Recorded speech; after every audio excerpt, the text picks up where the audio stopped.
Actor Henry Silva dies at 95. Henry Silva, an actor with a striking look who often played villains and had credits in hundreds of films including Ocean's 11 and The Manchurian Candidate, died of natural causes Wednesday at the Motion Picture and Television Country House and Hospital in Woodland Hills, California, his son Scott confirmed.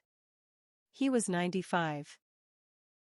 One of Silva's most memorable roles came in John Frankenheimer's classic thriller The Manchurian Candidate, 1962, in which he played Chunjin, the Korean houseboy for Laurence Harvey's Raymond, and an agent for the communists, who engages in a thrilling, well-choreographed martial arts battle with Frank Sinatra's Major Bennett in Shaw's New York apartment.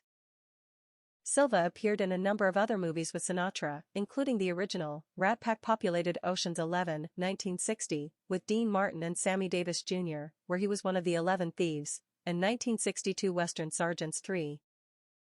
His death was first reported by Dean Martin's daughter Deanna Martin, who wrote on Twitter, "Our hearts are broken at the loss of our dear friend Henry Silva, one of the nicest, kindest and most talented men I've had the pleasure of calling my friend. He was the last surviving star of the original Ocean's 11 movie. We love you, Henry, you will be missed." In later years, he appeared in Burt Reynolds' vehicle Sharky's Machine, 1981, the Chuck Norris movie Code of Silence, 1985, Steven Seagal movie Above the Law, 1988, Warren Beatty's Dick Tracy, 1990, and Jim Jarmusch's Ghost Dog, The Way of the Samurai, 1999. Silva's final screen appearance was a cameo in the Ocean's 11 remake in 2001. A 1985 article by Knight Ridder journalist Diane Haithman headlined Henry Silva, "The actor you love to hate," began this way, his face looms on screen.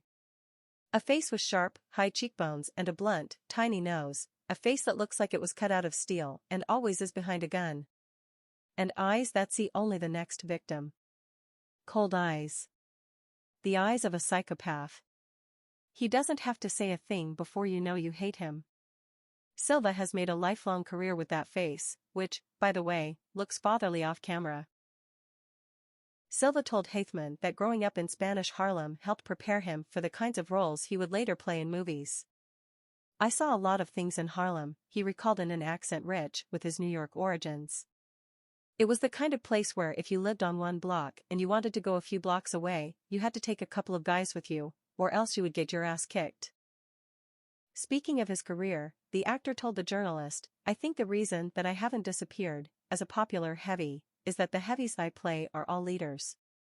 I never play a wishy-washy anything. They're interesting roles, because when you leave the theater, you remember these kinds of guys." Silva first made an impression as the henchman to Richard Boone's villain in Bud Boetticher's 1957 western The Tall T, starring Randolph Scott. He also appeared in westerns including The Law and Jake Wade. He played Rennie, one of the Confederate ruffians led by Richard Widmark, and The Bravados.